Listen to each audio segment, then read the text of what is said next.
Good evening, everyone. This is Sukanya Balakumar, and I welcome you all to this inspiration lecture series organized by the Center for Research in Emerging Economies of Jindal Global Business School at OP Jindal Global University.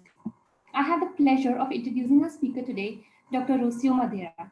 Dr. Rocio Madera earned her PhD in economics from the University of Minnesota. She's currently an assistant professor in economics at Southern Methodist University in Dallas, Texas. Dr. Rocio Madera's research interests lie at the intersection of macroeconomics, household finance, and labor economics. More specifically, she combines quantitative models of household choice with the microdata to measure the exposure of households to unexpected income changes, generally as a result of unemployment or wage cuts, by looking at decisions on both durable and non-durable consumption. The topic of Dr. Madera's talk today is tourism good for locals? Evidence from Barcelona.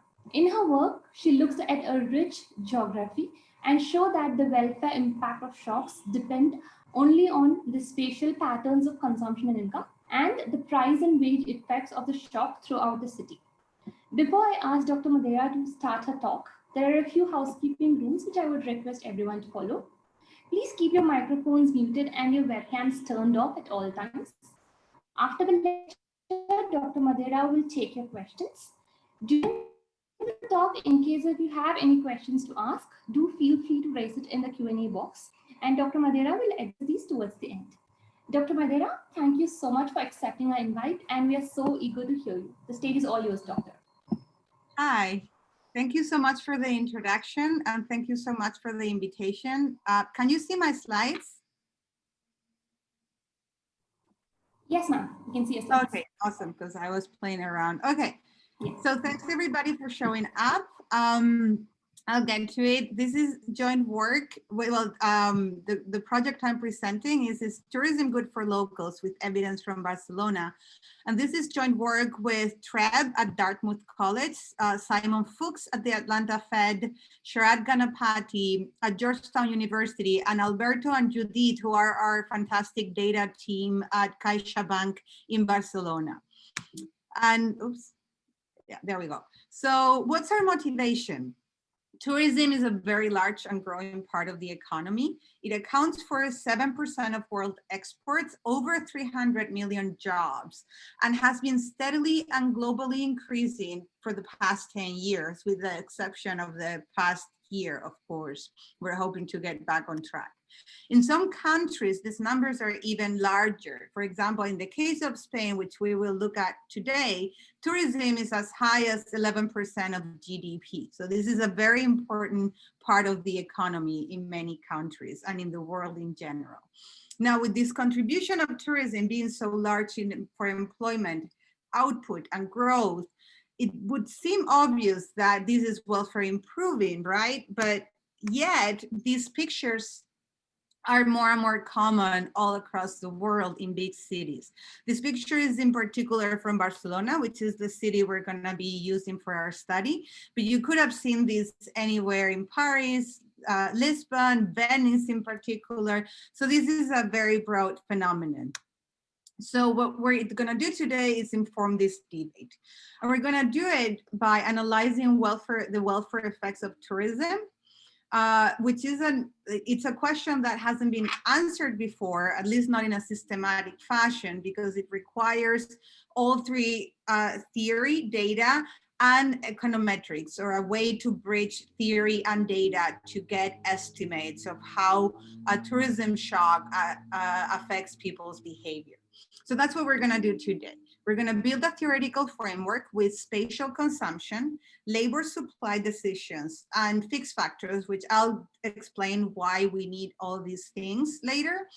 We're going to have microgeographic data on expenditure flows and commuting, which will be a big contribution of this project because we had really, really good data to answer this question. And then I'm gonna discuss how we bridge both theory and data to estimate price and income responses that will turn out to be the main elements of our welfare analysis. Okay, this is just to preempt the rest of the analysis. So what is it that I'm going to show you today? This paper first documents new intra-city spatial patterns of consumption for both locals. So we also are going to look into residents and tourists.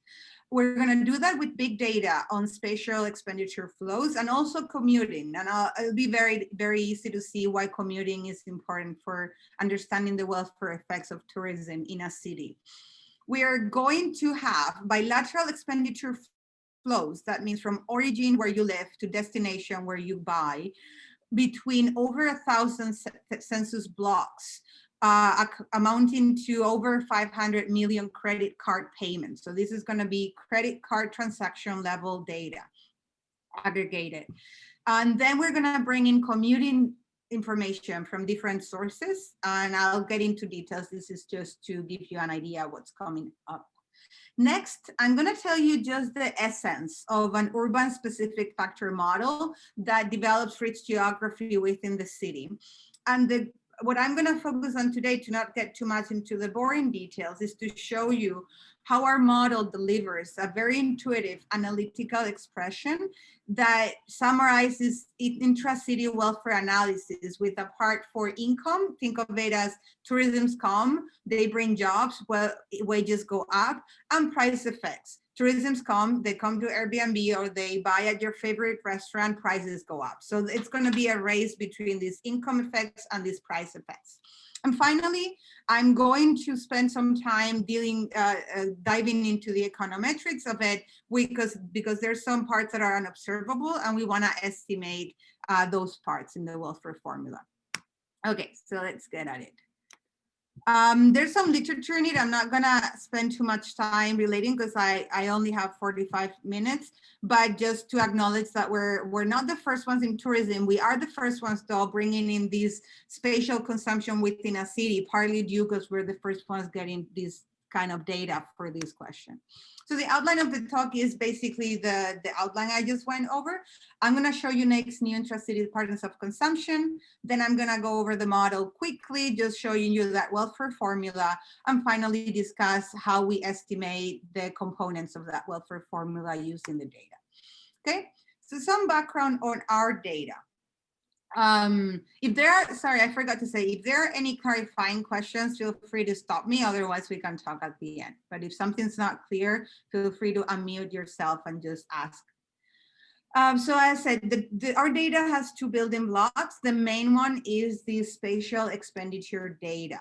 What's the source? It comes from CaixaBank's payment processing service. Okay, so it's basically electronic transactions and point of sale transactions. When you buy something at a store, you pay with your credit card and that's recorded.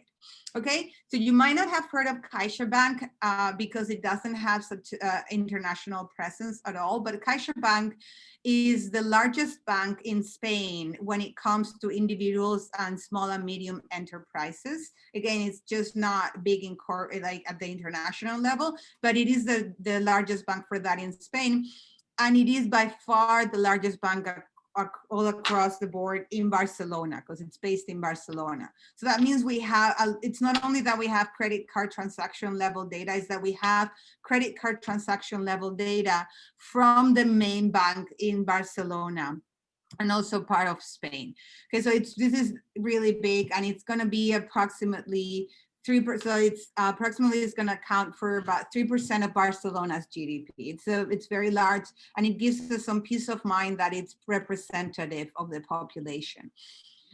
This includes both. We're going to have some income data for their customers. So we have for a subset of the sample, because this includes everybody buying. So that's the cool part. It's not only their clients, it's anybody that buys something at a business that has a terminal, a point of sales terminal where you pass your credit card from CaixaBank, which is a lot of them in Barcelona. So if you're a tourist and you come to Barcelona and you pay at a business with a terminal from CaixaBank, your transactions recorded.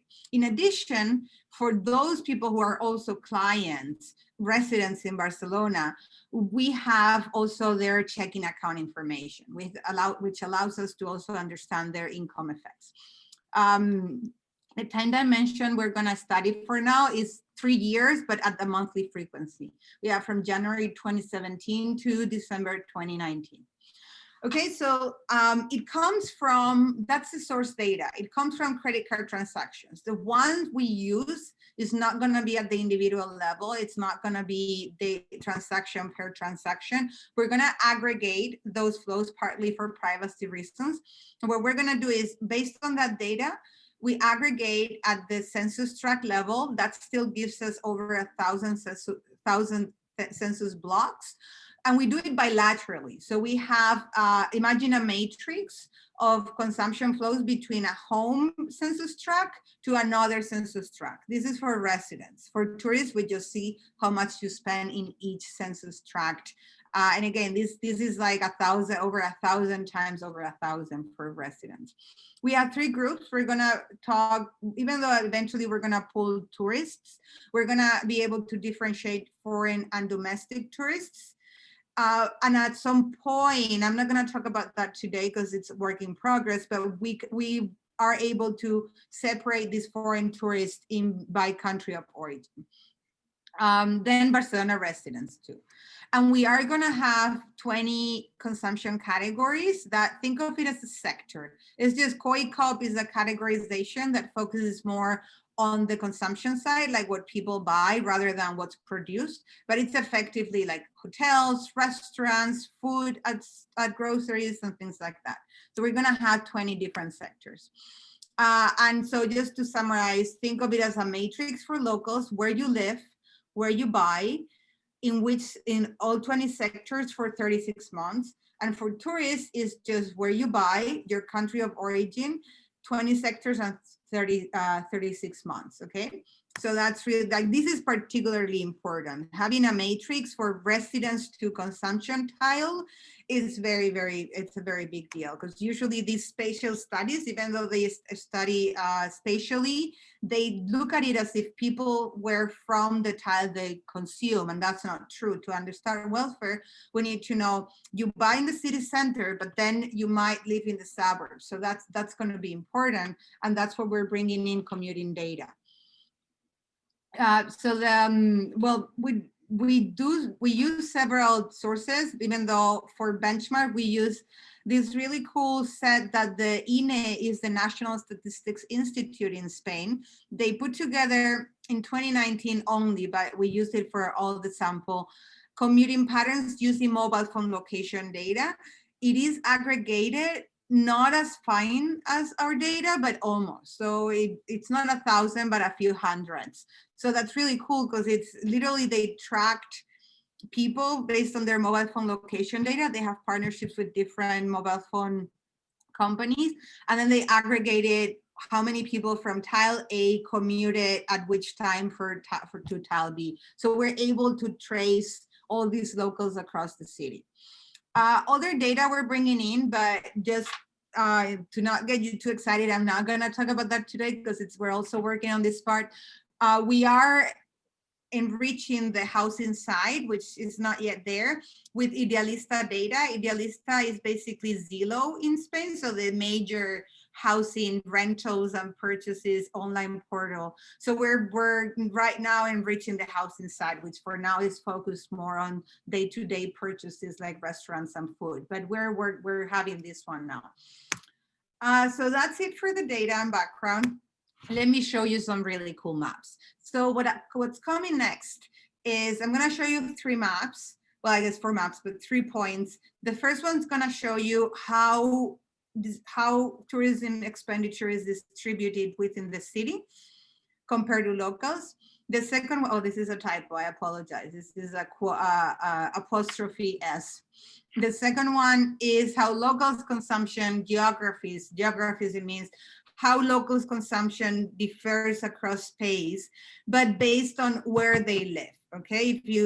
Is your consumption different across the city if you live in the center and if you live outside?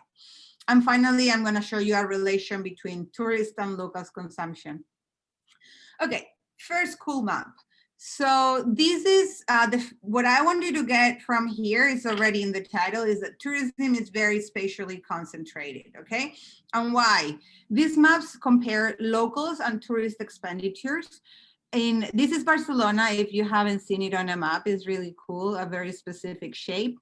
So these contains the average yearly expenditure. So we aggregate at the yearly level to show you this to smooth out seasonal changes per square meter. And we do that also to normalize the size, because as you see some tiles, these are administratively defined census tracts. So some tracts are very large and some are very small. And then the lighter the color or the more yellow, the higher the consumption concentration there. Okay, so we have some labels here that I'm going to remove in a second, but just to give you some benchmark in case you don't know the city, in blue you have touristic landmarks, and in yellow you have shopping malls. And shopping malls are not super interesting, but they do sometimes feature a very high concentration in that tile, and sometimes it's because there's just a mall. Okay, so I'm going to remove them, but you see the dots here. So the blue ones are tourist landmarks, and the yellow ones are the shopping malls. And you see, so let me start from the tourists, because those are the interesting ones. You see how highly spatially concentrated tourism activity is. So again, this is yearly average expenditure per square meter in that tile, and practically no tourist buys outside the city center. This axis here that contains a lot of the tourist destination, including Ramblas, Paseo de Gracia, if you're familiar with the city. And then you see, that's why we have the shopping malls. You see some concentrations out of there, but it's mostly this one because of a shopping mall. And then obviously the beach. Now for locals, again, it is concentrated here a bit because it's a very important part of the city and it has a lot of restaurants.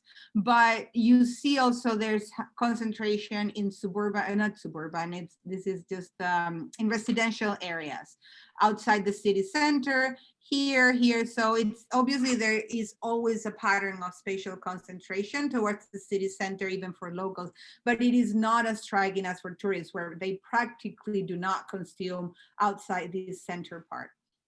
Okay, so that's the first point I want you to remember. Tourism is spatially concentrated.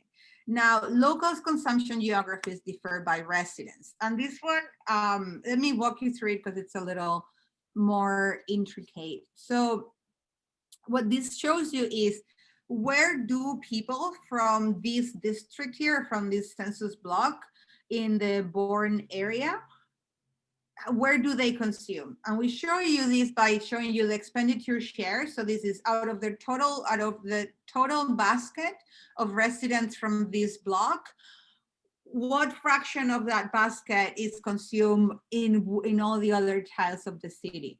So this tells you that the majority, the largest share is consuming its own block, meaning that people from this census block consume a 5% of their income in total in that block.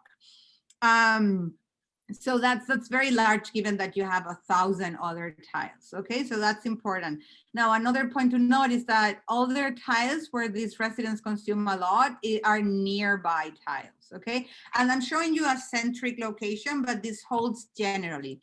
So this holds all across the city.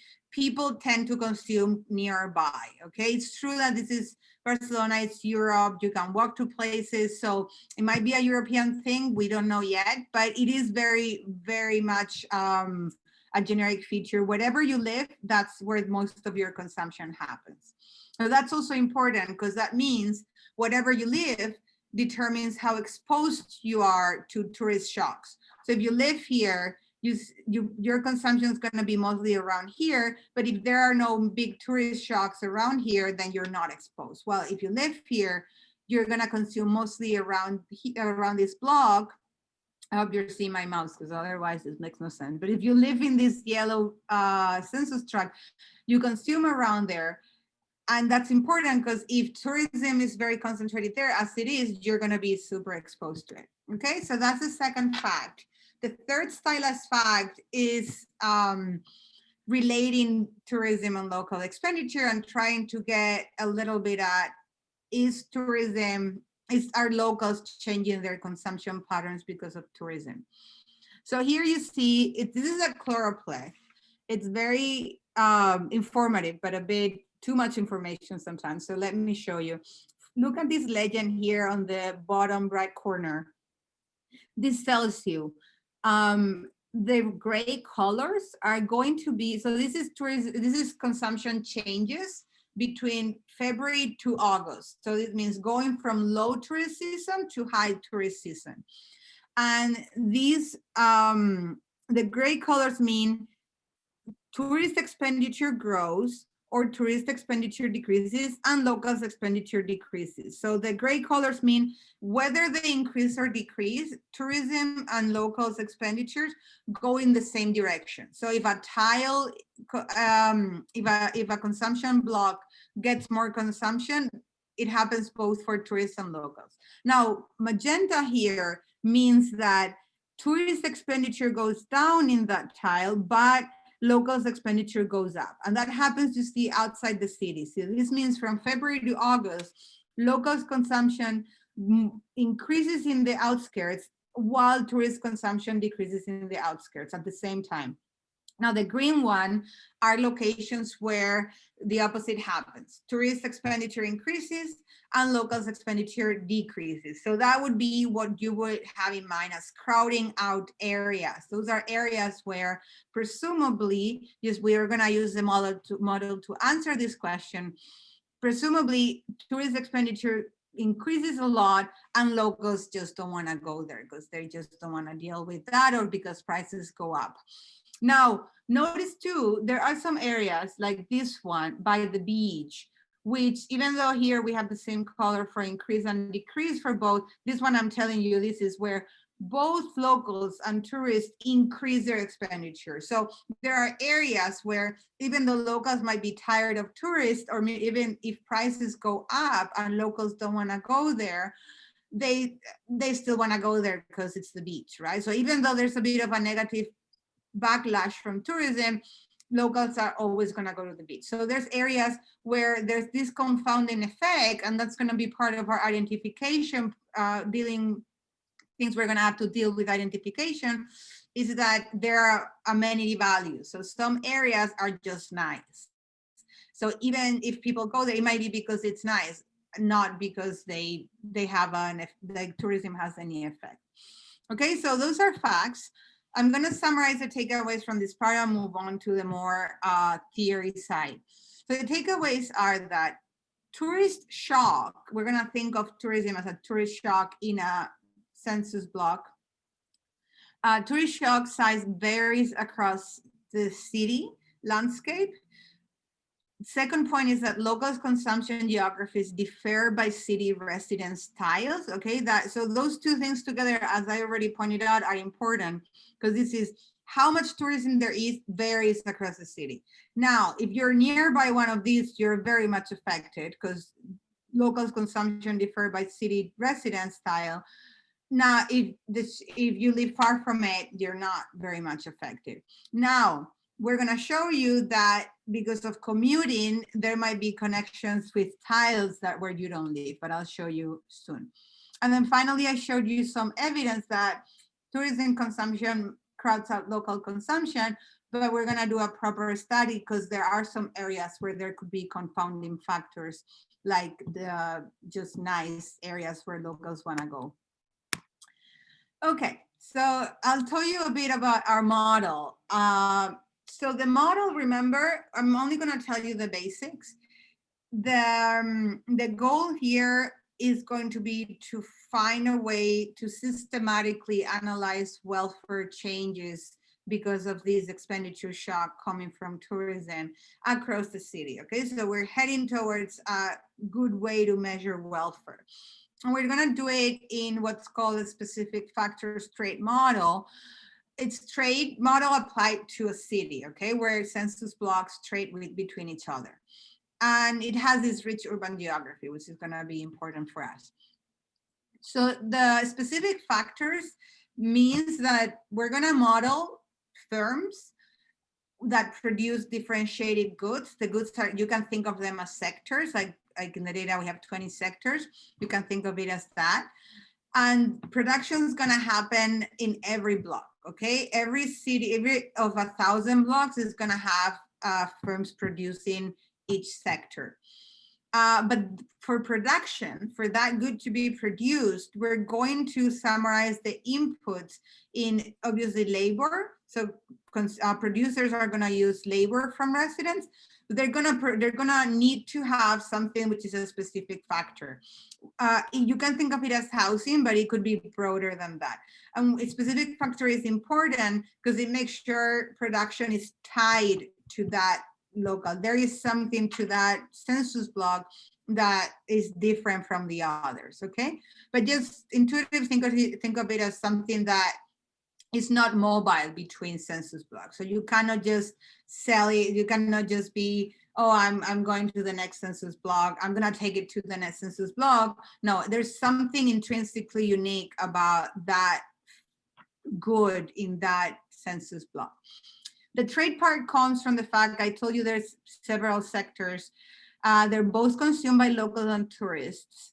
And we're gonna, and yeah, again, residents are gonna be in N locations. They're gonna be residing in what we call block N, and they're gonna choose where to buy across the city. And tourists, we're gonna take tourism as a tourist shop from the data. Okay, so the geography parts comes from, we have N locations, a good, so when people decide to buy, it's both a combination of the sector, restaurants, groceries, cars, and the location within the city. And yeah, and that already told you. So again, there's a lot of details in the background. You're welcome to check the papers, or we can talk after or send me an email. But what I'm going to show you here is a very important part, which is with very minimal assumptions. Okay, I'm not even imposing a specific functional form for people's preferences or the like, or just with assuming homothetic preferences, which imposes a bit of proportionality. Like if you, long story short is if you get a raise, if you make more money, you're gonna spend that money proportionally. It's just a very minimal assumption in this literature. It's not trivial, obviously, but it's very minimal. We're not imposing a specific functional form. And applying the envelope theorem to, well, that's just a technical, let me just skip it. So basically after some math, we reach this formula that's very, very, very cool, because this tells you the change in utility, which is going to be our measure of welfare effect of tourism in block N. So this is the welfare change for locals in a specific census block N, has two parts. It has what we call the spatial income effect and net of the spatial price effect. Okay, so this reminds you a bit of the usual microeconomic income and price effects, but it has two extra components, and they are these matrices here. Okay, so basically these two effects are nothing fancier than a weighted sum of all income and price changes across the city that a local from block N faces. Okay, so I live in N. I'm not going to be exposed to changes in all the tiles in the city. I'm only going to be exposed to the income changes or the wage changes because of tourism, or in places where I commute for work. So in places where people from this block commute, that's what this matrix is telling you. And I'm only going to be affected by price changes, by price increases most times, but price changes of those areas where I buy. Okay, this is what pi means. It's an expenditure matrix, which is from our data. This part also has a sector component because it's not the same buying restaurants or groceries. So we're going to have a bit of differences there. Okay, so it's just a weighted income change, which could be thought as a wage change, minus a weighted price index. Okay, so let's say I live outside the city, but I work in the city center. So that's captured by this sigma matrix, which is a commuting matrix.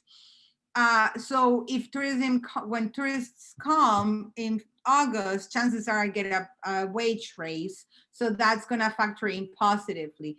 Now, if I also like to eat at the restaurants in the area where tourists come, chances are I see a price increase. So the question is, which one increases? Now you can see people that are just not working at the center or not eating at the center, and they might not even care about tourism. So that's the idea. We're trying to use this formula to calculate this heterogeneity across space that's originating these asymmetric distributional effects of tourism. Okay, so see here, we only need 3 elements to calculate this welfare by block. We need commuting data, which we have between each block. We need expenditure data spatially by sector, which we have, I already told you. And finally, we need estimates of these elasticities. And this is an income elasticity or wage elasticity, and this is a price elasticity. And that's going to be where I'm going to spend the rest of the talk, because that is tricky to estimate. It's not trivial to understand how responsive the people's incomes are to a tourist shock or any expenditure shock for that matter, and how responsive prices are to these tourist changes. Okay. So just to summarize this part, the takeaways from the welfare formula or our theory side is that the change in welfare for locals living in block N, in a specific block, is a combination of the income change, how much their income changes given where they work, how much the price changes given where they buy. And we have this in the data, the expenditure and commuting matrices. Another question is, how do income and prices respond to the tourist shock? And that's what I'm going to do in the next, I guess, 20 minutes, 15 minutes. Okay, might be a bit on the technical side, but I think I'll try to be a bit more intuitive. So what we're going to, again, all we're doing here is estimating those elasticities, okay? We are after a good estimate, free from endogeneity of different sorts, and that can incorporate all this heterogeneity for income and price changes.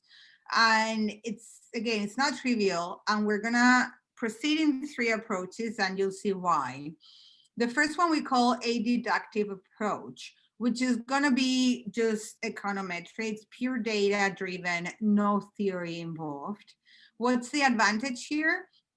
The advantage is that it's very intuitive. It's gonna use techniques that you've seen in like almost all, if you're faculty there, or if you're exposed to econ, like very, very traditional econometric techniques.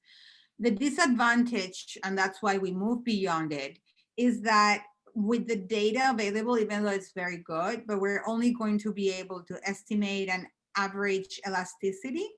What that means, we're going to be able to see how by sector, but we're going to be able to measure how much the prices of restaurants respond to the tourist shock on average across the city, and how much wages go up on average across the city. But we're not going to be able with this empirical strategy to tell you how much they go up in different blocks, which is what we're after. It's still going to be it's going to be a good exercise to get into it, but then we're going to move on from it. Second disadvantage of just going data driven is that what's good in the model is that we can model these general equilibrium effects, and that's where a bit of the macro side of this paper comes in.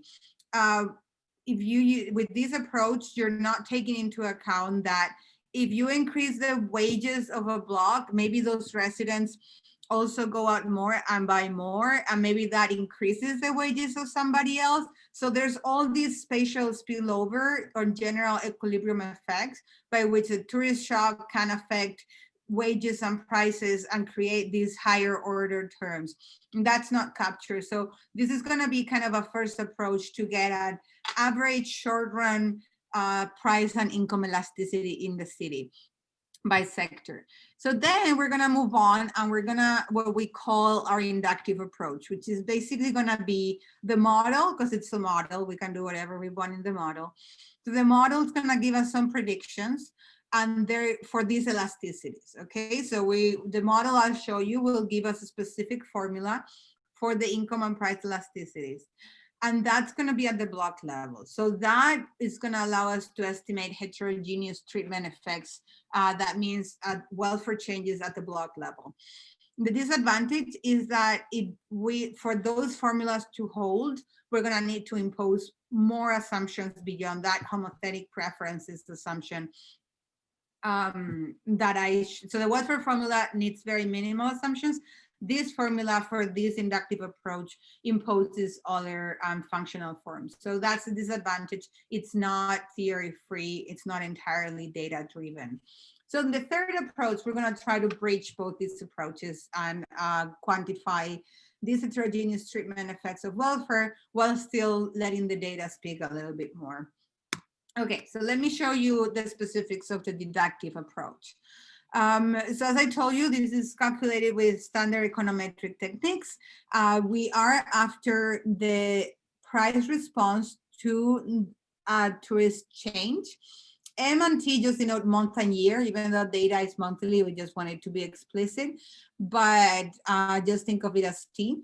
So this is the price change in block I, the price change in a specific block in a sector S and in month MT, well, month M of year T, how does it respond to a change in tourist expenditure in that block and in that month and year? We do the tourist shock at the block level because we just think of tourist as a big shock and it has spillovers across sectors. So the question is, how much price is response? But given the variation we have, which is basically we have this at the destination level and by sector, but we really don't have enough variation at the origin level to tell you this is the effect in block N. Oops, sorry. So we're going to estimate it an average, as I told you. So this would be the average price change in that sector or response to that tourist shock. Now we're going to do the same for income or wages. For wages, we do not have them at the sector level. So it'll just be like a general, but in the cities. So again, this will be the wage elasticity to a change in tourist spending, but an average across the city. Now, this is, as I showed you in the third fact, I showed you there are areas where it's not necessarily the relation to tourism that makes consumption change. There could be an amenity value, and that would create some endogeneity there. So what we do is building Bartik instruments. So Bartik instruments basically take advantage of how the expenditure shares before the change happened looked like, and then assign the change. It's a shift share instrument. So you have these shares before the change happens, and then the rest of the variation is assumed exogenous. There's more in the paper, but it's become quite standard these days to use this kind of instruments. And what we do is we use country of origin here. So we take advantage of the fact that we know where people are from. So we instrument our tourist expenditure with this exogenous component, which uses the differences on people on tourists by country of origin. So on the one hand, you have the composition of tourists. So tourists from the US like different things than tourists from Europe or from Spain. And that's going to give us a little bit of variation that we're going to try to extract exogeneity from. So anyway, it's fairly standard, but you can read more about it in the paper. And we instrument it here and we estimate these average elasticities. I'll show you at the end when I go over all the methods. And notice that, again, we don't have enough variation to estimate beta I and beta IW and P, which is what we want. So that's a drawback. So that's why we bring in the theory. So again, there's more assumptions here. We impose some functional forms and a couple assumptions. So you can think of this still as capturing these spillover effects, but still short run, because we're imposing certain assumptions, okay? So there's two things to note here. These are location-specific elasticities. So you see the I here, okay? That means this is what we really want. This is at the block level. We're gonna be able to tell you how prices in a specific block respond to tourist change. The second thing to note here is that beyond the direct effect of tourist spending on prices and income, sorry, these elasticities capture general equilibrium effects or general equilibrium spillovers as a result of these spatial linkages, okay?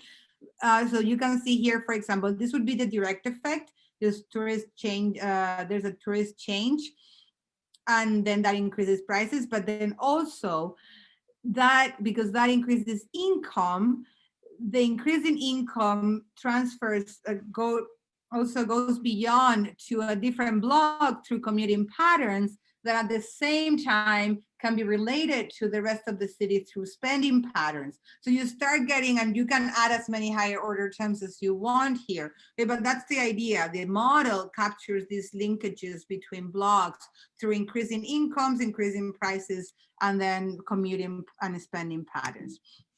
So again, and then the last thing to note is that everything on this right-hand side is in the data. We have the amount of tourist spending from our credit card data.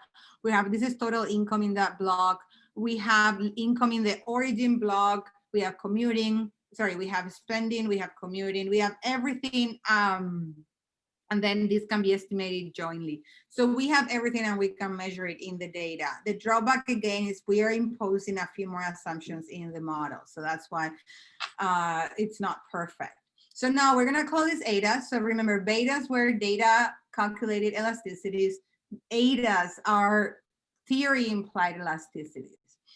And that we bring both together in this hybrid approach, which is the following. We are going, we're first gonna look at the model. The model is gonna tell us which locations and sectors, so for a given sector, which locations are more exposed than the median. So which are high exposure to tourism locations. That's what we label as high exposure, given the data, okay? We go to the data and using our formula, it's like, okay, the theory predicts location A is highly exposed to tourism in prices and or income.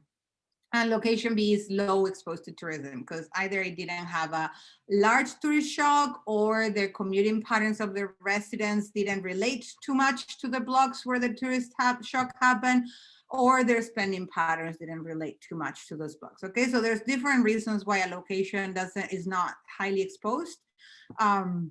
And it turns out some aren't and some are. Okay, so we first characterize locations by what the theory predicts is high or low exposure.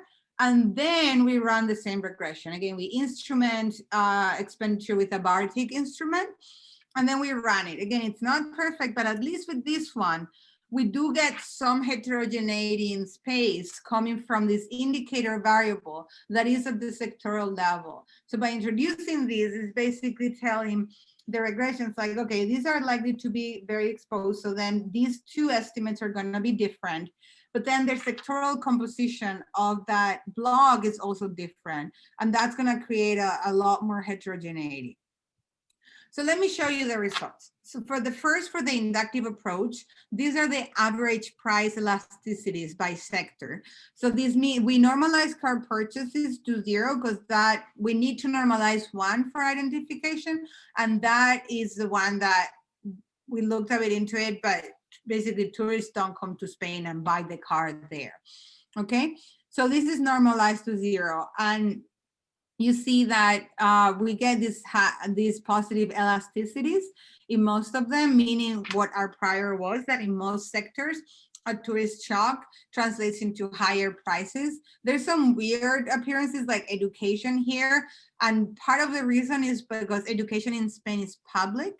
So this education by locals captures mostly like summer courses and things like that, which can be a lot more elastic than just general education. Okay, so that's why. But in general, you have groceries, you have other, all across the board, it's positive. So the tourist shock increases prices. That's in all sectors. Now, the hybrid approach, remember, what we're doing here is using the model to tell us which locations are likely to be exposed, and then estimating the parameters separately. So and then seeing if the data validates that indeed those locations the model predicted to be more exposed are actually more exposed in prices. So here we see it is true that the elasticity is about 20% for those locations the model predicted to be high exposed, and about 15% for those low. There is variation across sectors and we're working on this, but overall the model validates and gives us this. The important thing here is both to validate and to get this heterogeneity across locations. And then for income, this is the baseline regression. So basically on average, an increase in expenditure, in tourist expenditure, translates into about a 5% increase in income on average in the city. Now, when we interact this with our indicator of a location being more or less exposed, that elasticity goes up to about over 30% for those locations more exposed. Okay, now putting it in maps, which is the cool part. What you see here is basically the plotted version of those numbers. Sorry, I only have a few slides. I'll go to your questions at the end. And yeah, so here you see the price effects. So you see how they actually coincide a bit with what you saw, like the spatial patterns. This is the price elasticity. So in these areas, so if you like to consume in these areas, your prices are likely to go up by about 30%, by about 25% because of tourist exposure. If you, on the other hand, really like the restaurant around here, you're like, I mean, still prices go up because there are all these effects, but it's not as large. Now, let's look at income.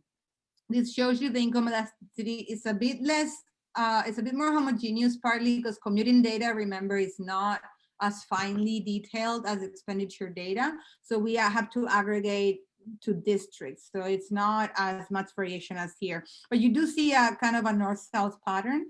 So basically, if you live here, your income's not changing because of tourism. So chances are that you don't work in high touristic areas. If you live around here, on the other hand, you're likely to see a bit of some benefits from tourism, from your income going up. Now, if you put this together and get the net effect, you see variation across the city. So these dark areas would be areas where people do not see any income effects, either because they don't, usually because they don't work in the areas where the wages go up because of tourism, but they do see price effects. Chances are that they even though they don't work there, they still like to come. And again, this is not so far, okay? This is not Delhi. You can easily come here in 20 minutes by subway. So they don't work here, but they kind of like to go to the restaurants here or by the beach. So they're being the worst exposed because they don't see the income gains, but they're facing the price changes. Now, some people outside here, they probably work here and they still like to eat there, but they are seeing a bit of an improvement from tourism. So bottom line is that some people do gain. So there's some gains from this tourist shop, but some people lose a lot from tourism. And that means there's scope for policy to try to redistribute here. We do a back of the envelope calculation, but we're working on a more serious quantitative counterfactual, where we take the actual change between February and August, which is about 70% in tourism expenditures. And using our formula, we do find that the median welfare change is negative. So with this calculation, we find that in net, there's a bit of a loss, but there's still some areas that benefit from tourism. But we're working on this and into thinking about a policy counterfactual to see if there are some ways of redistributing in a way that positive is the tourism is a net positive. And that's it. So I show you new data with new intra-city spatial patterns of consumption for both residents and tourists. I showed you the basics of a new theory or a new application of a theory that provided a formula for intra-urban welfare analysis with this methodology to estimate heterogeneous treatment effects of expenditure shock. And finally, we ended up with a new insight that we're still working on to tell you, because we don't want to say that in general tourist hurts until we've done some counterfactuals. But in this back of the envelope calculation, we found that the median change was negative, but there's still some gains around the city. So it's a question of learning how to redistribute within the city. And that is it. And I see there are a couple questions here, but I don't know if somebody, yeah, so that's it for my talk. Thank you, Dr. Madera. Thanks a lot. We did learn a lot about the price and income effects of the tourism industry in specific, how it affects the locals. And specifically for me, I have not come across much of spatial regression work. So this is a completely new insight for people working here. So if you'd like, shall I read out the questions to you? Yes, I'm gonna go check the ones that are typed here. And I think so. I think somebody raised their hand. There are a few questions in the Q&A box, and there's one question in the chat box. Okay, so let me see. So I'll answer the Q&A. Is there any opportunity for the local? Is it okay if I read it out loud or? Sure. But sorry. They can work and earn. Rural allows them to move around and enjoy tourism at the same point as not all locals. So I know I didn't get into too many details in the theory. I apologize, but short answer is we actually do allow locals to earn in the tourism sector. So they can, just not all of them will do it because of where they live, but they can definitely work. I mean, in here we have several sectors, so all of sectors could be potentially tourism sector depending on where they are. But yeah, short answer is yes, we allow that.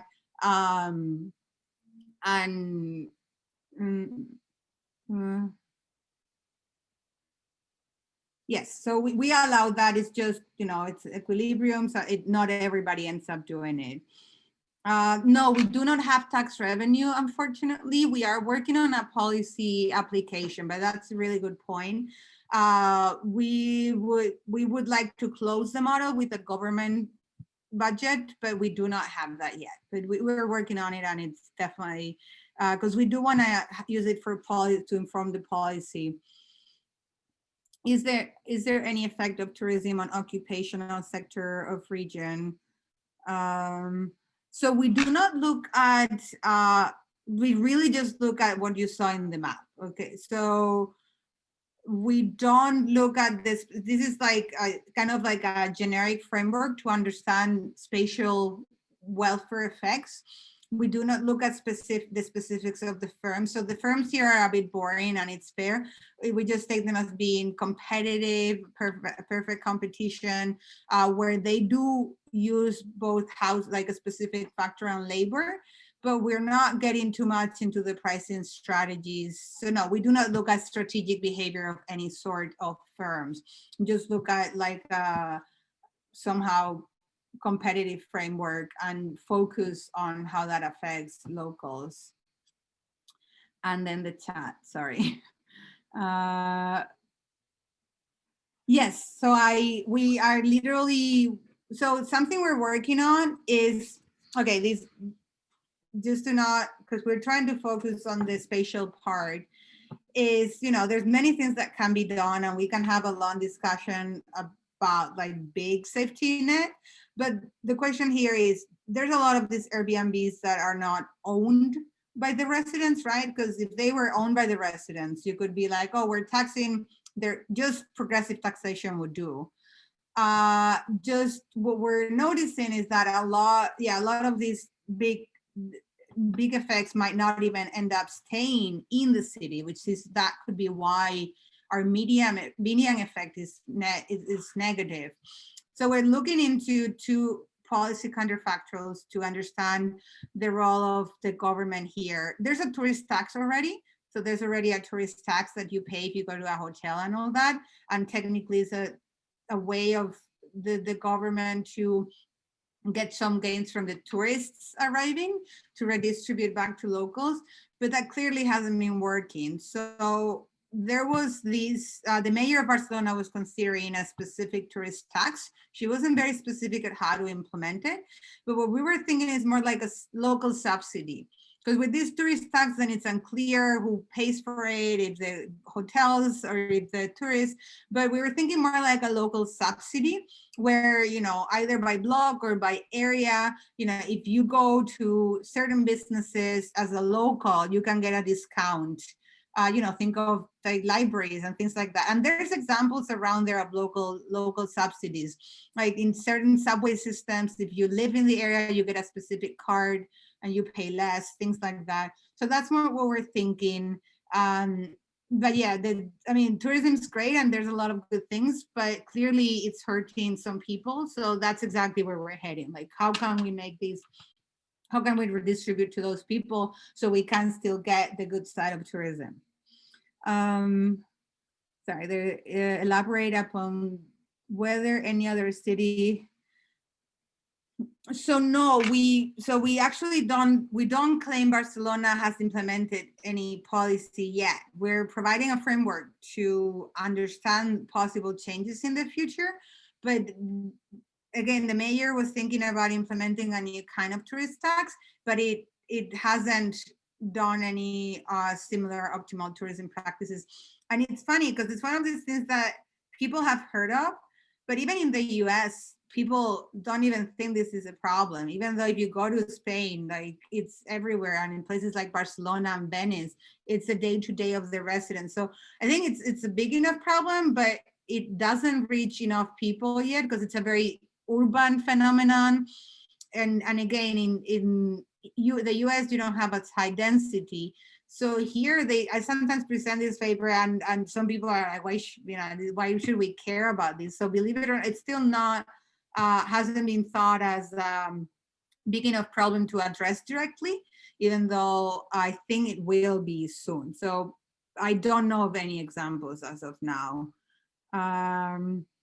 So actually what's tourist leakage? I mean, I understand leakage, but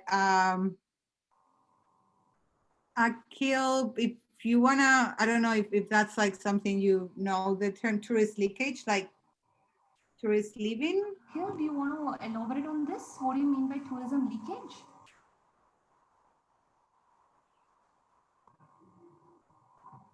Okay, I don't see. We have allowed Akhil to speak. Akhil, you can unmute your mic and you can ask the question.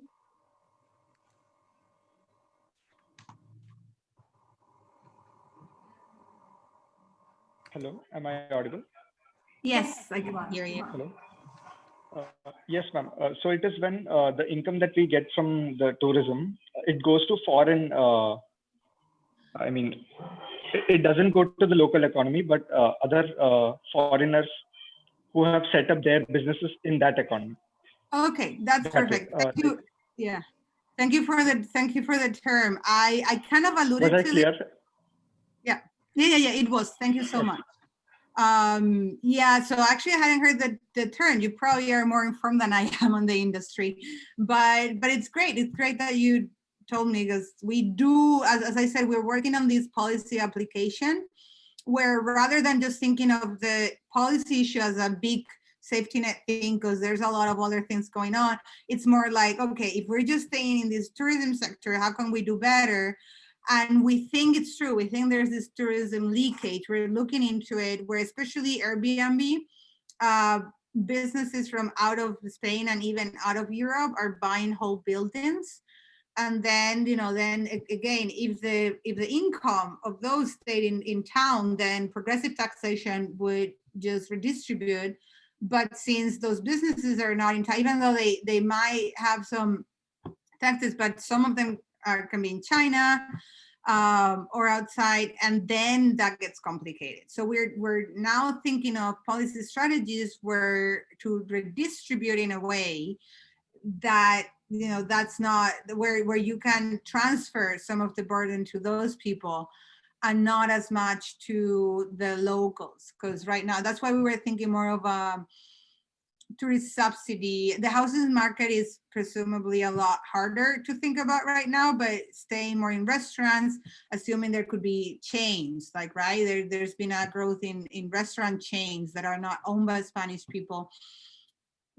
Could we get them to have a local subsidy, something like that, and whether we can do that more in those industries that are owned by somebody outside. So the short answer is, I think yes, there is a bit of that, but we're working on it, and I think it will play a role for our policy strategy. Am I missing something? And yeah, no, those were. Oh, sorry, somebody has a question. I missed it. Do you want to ask it out loud? That's good. Yes, Professor. Can I go ahead? Yes, yes. Hello, Professor. It was a pleasure hearing you this evening. Interesting model, because I am a native of a place in India which happens to be dependent on tourism as economy. So this is Uttarakhand, which has a lot of religious places, not limited to just religious places, but has a lot of natural adventurous tourism also. Now, post-pandemic, the government has come up with a very beautiful policy, and we call it beautiful because we really admired it to an extent, and I'm going to quote the reasons why. So what the government did is they said that, okay, fine, we understand that, independent businesses may not be getting enough of revenue. So what they said that we can optimally utilize the labor which is coming from different hotels altogether. They said, we're going to provide you a workation. Workation is that you get a free Wi-Fi, you get uninterrupted electricity, power supply, and they are going to use optimal labor, which means the labor has been concentrated to one place. And the hoteliers just need to go and pick up one. Not only that, they also subsidized the rates for the people who wish to come and stay in these hotels. So how does this subsidy plays a role is that the tourist who is going and staying there has to bear his own sanitization costs. There are packages available, and they are open to choosing hotel just like we normally do, but as such, the labor has not a major role to play.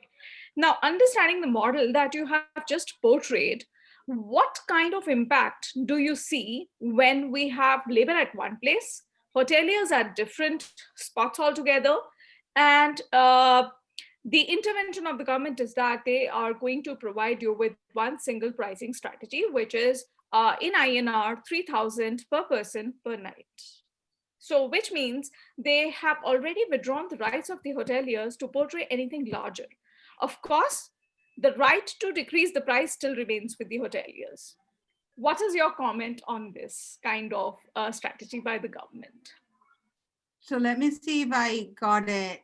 So basically they are subsidizing independent businesses through different means, either through services, and in exchange they ask them to keep prices low or something. Is that Yeah. right? That's Okay. right, absolutely right.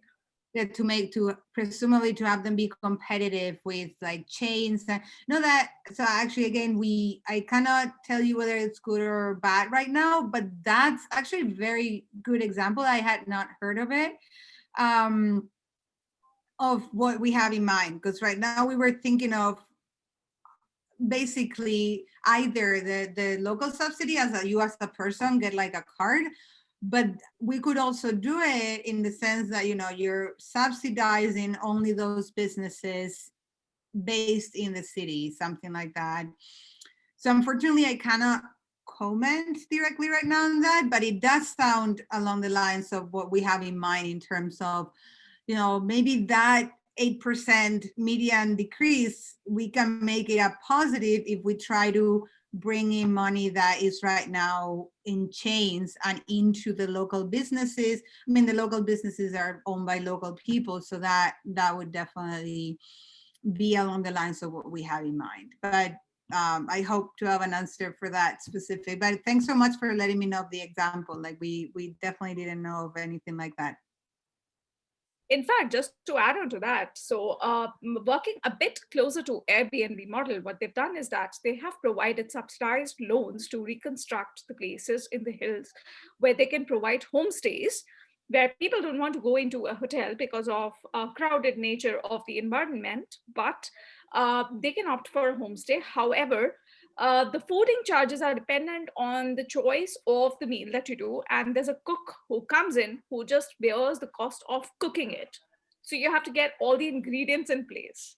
And that's how cost effective it becomes for any customer who plans to stay there for at least minimum of 10 days. So that's one point I wanted to draw your attention to. But yes, you have pretty much answered my question, and thank you for that. Sorry, what's the name of your city again, so that I write it down? Sure, it's Uttarakhand. I'm going to type it right here in the chat box. Yes, that would be helpful. Thank you. But no, that's very, very helpful. Thank you so much. My pleasure. And in fact, if you wish to connect with me,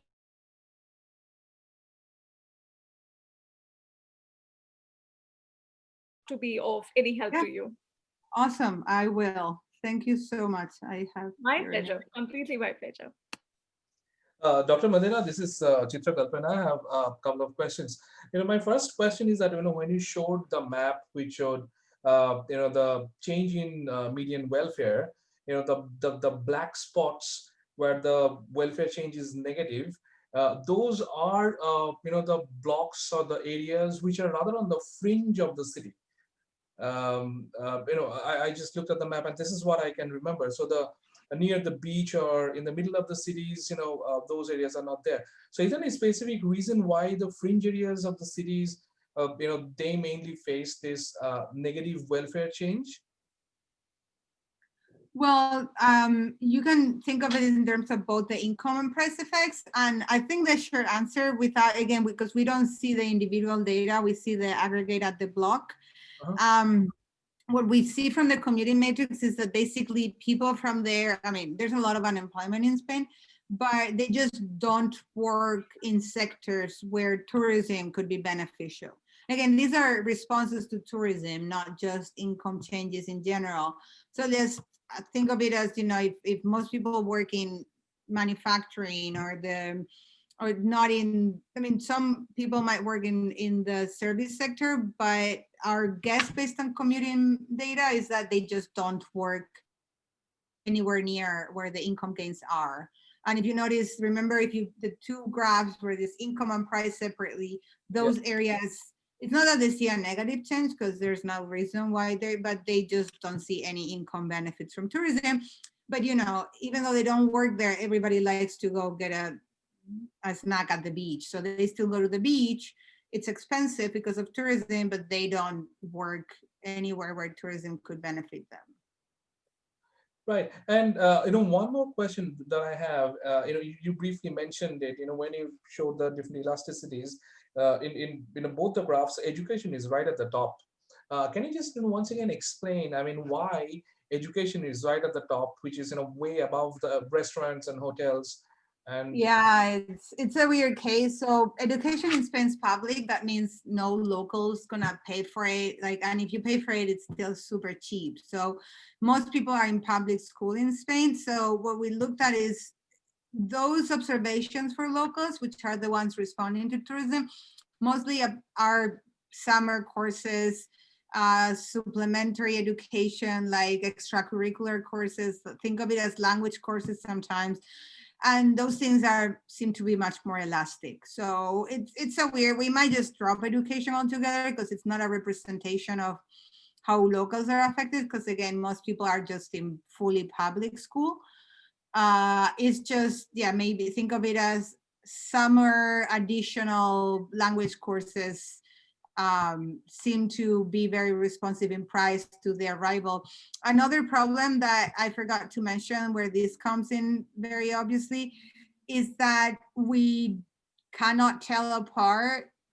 We do impose that to define a tourist is somebody with a foreign credit card, that is not present for more than 3 months in the country. But that means if you're an American coming to Barcelona for a summer course, you might be considered a tourist, in which case those are the people going to language courses, and you might see prices of language courses just going up in summer. So that's basically it. Like, there might be more than language courses, but it's mostly just extracurricular classes in summer.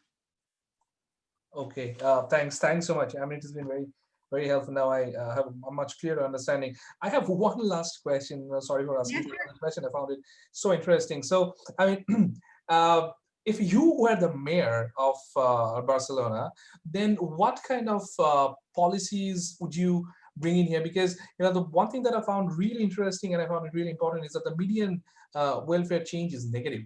I mean, what kind of policy you have mentioned about different policies at different points of time during your lecture, like subsidizing the locals and so on and so forth. So is there any other policy that you can think of which will probably be able to push the, you know, delta welfare from a negative zone to a positive zone?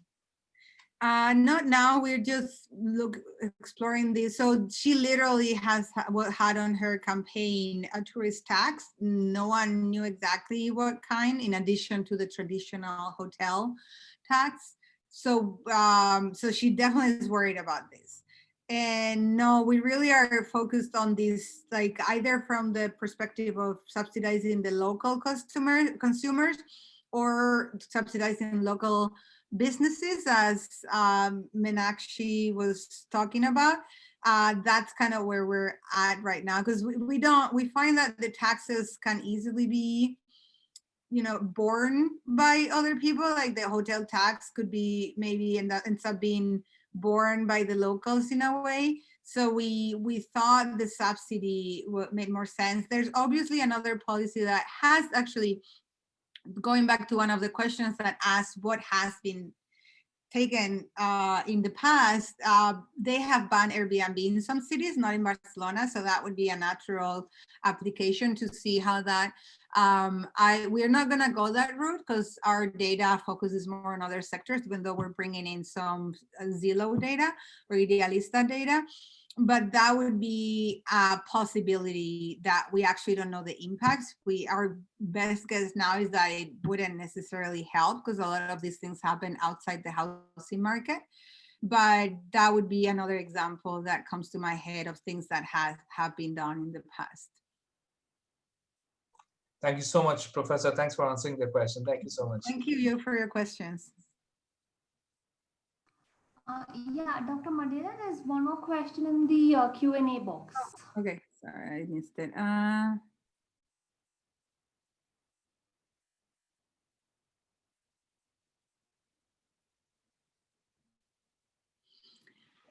So that's a good question. So Ayush is asking, now that COVID actually affected negatively COVID, if I can inform how can we get back on track. I actually don't.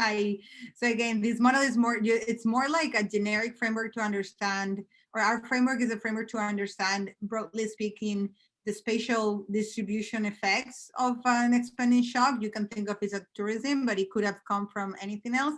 It's how, you know, something happens in a block, how does that spread to the rest of the city using spending networks and commuting networks.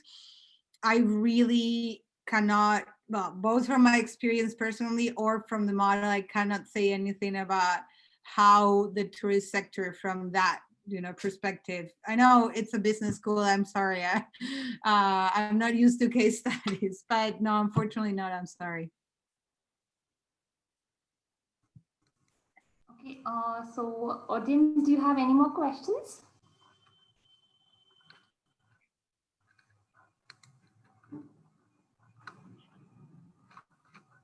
Okay, I don't think there's any more questions, Dr. Madera.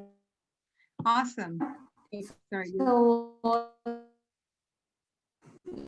yeah, thank you. Thanks a lot for, you know, engaging us in this wonderful discussion on tourism about the spatial distribution effects in an urban area. I'm sure our audience found your talk very interesting. We got to know that by the questions that people were asking. Yeah. Thank you so much, Dr. Madera, for accepting our invite. Yeah, and despite the differences in our time zones, so I'm very happy that we were able to attend your talk, because it was a convenient time for us. So, yeah, the same for me. It actually worked. Thank you so much for the invitation, and I'll stay in touch. I really would like to go back to Delhi at some point and meet you all. thank you, Professor, and